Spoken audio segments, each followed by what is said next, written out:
Welcome to this week's Let Discover. My name is Ruth Monroe from Discovery Centre, and you know what, this week, since it's December, it's the perfect time of year to make our very own homemade ice cream. Seems like a strange time of year, but outside on the ground right now you might be lucky enough to have some snow. And if you do, then you can substitute the ice in this experiment for the snow fresh out of your garden, which is pretty awesome, I think. Now, it's also close to holidays, so we might want to make this a little bit of a themed ice cream. We're going to go for some candy cane ice cream here. I've taken the plastic wrappers off, that's a good start. They're in this Ziploc bag, and I just need to break the candy canes up into smaller pieces, so we're going to use a hammer. Now, if you have a worktop at home or a table that isn't like our science cart here, where you don't really care about the science cart, you might want to put a paper towel or actually a whole big bunch of towels underneath to protect the tabletop. Anyway, less talking, more smashing.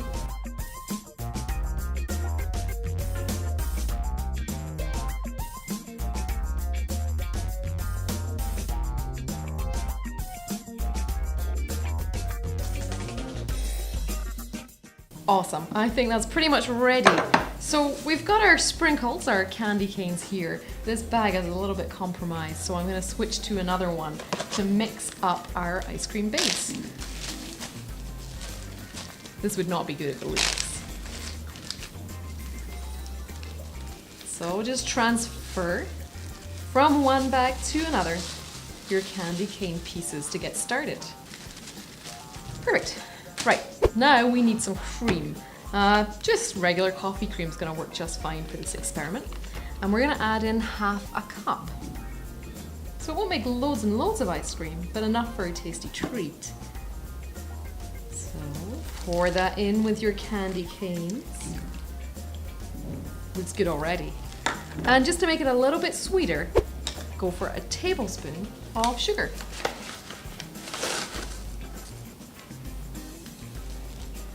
All right, perfect. So cream, sugar, candy cane pieces, we're almost there. Now we need to seal this bag up and we want to squeeze out as much air as we can before we do so. That's going to help with the cooling. And very important, make sure it's sealed really well. And just to be on the safe side, I always recommend that you put an extra bag around the first. Helps minimize the chance of any leaks. It would be a shame to lose any of this tasty treat. And once again, just make sure that you squeeze out as much of the air from that second bag as you can.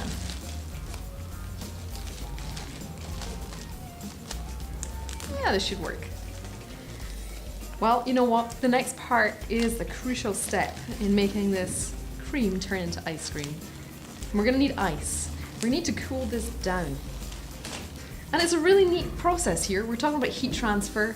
Physics is awesome. It can sometimes seem a little complicated, but we're going to walk you through what happens with the science, and hopefully, at the end, we'll have ice cream.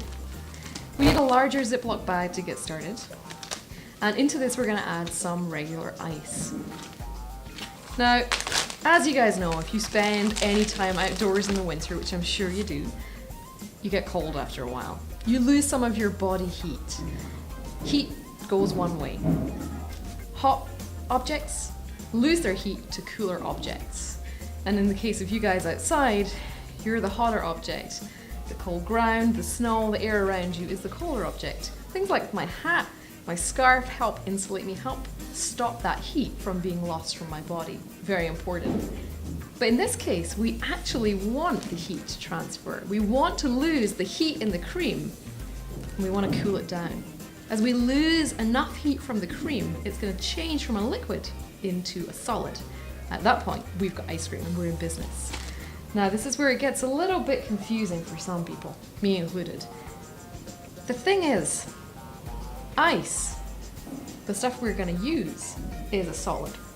And heat doesn't travel very well from a liquid like my cream to my solid ice. So we need to do a little bit of fancy stuff here in order to make our ice into a liquid that's colder than 0 degrees Celsius.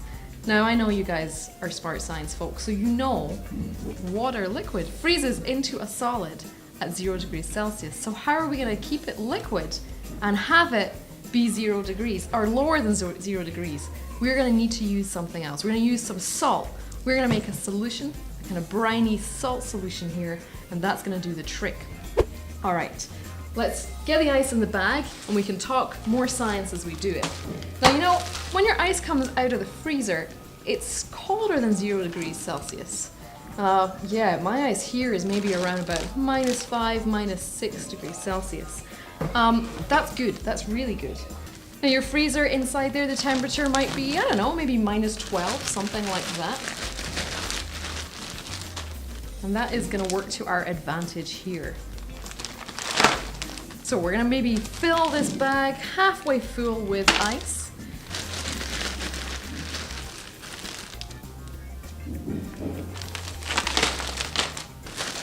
I'm using mittens here, you'll notice. You could always use a cup or something to protect your hands. You don't really want to get your bare hands covered in this ice.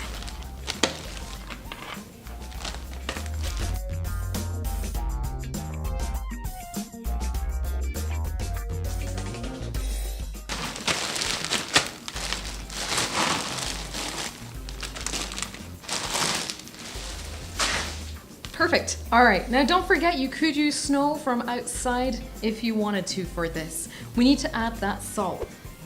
6 tablespoons, that's what we're gonna add to this. Now you could do some fancy math and you could figure out exactly how much salt you need to add to your ice to get to a certain temperature. But I know from experience that about 6 tablespoons to this much ice is gonna work just fine. All right, number 3. Now the more salt you add, number 4,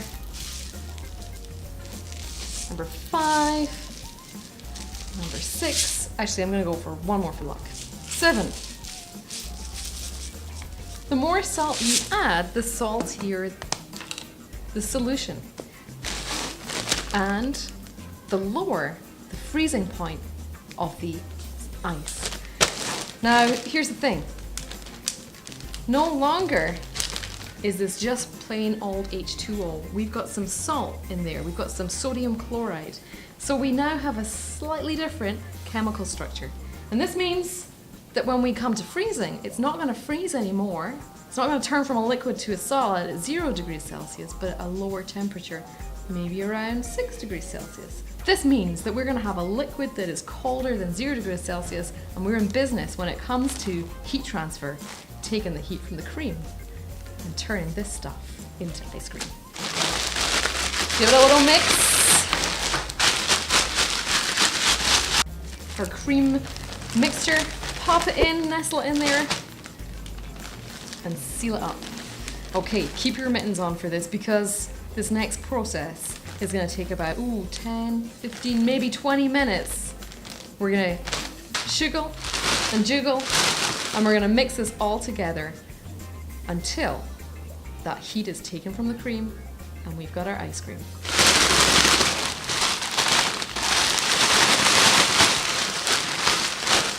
We'll be back.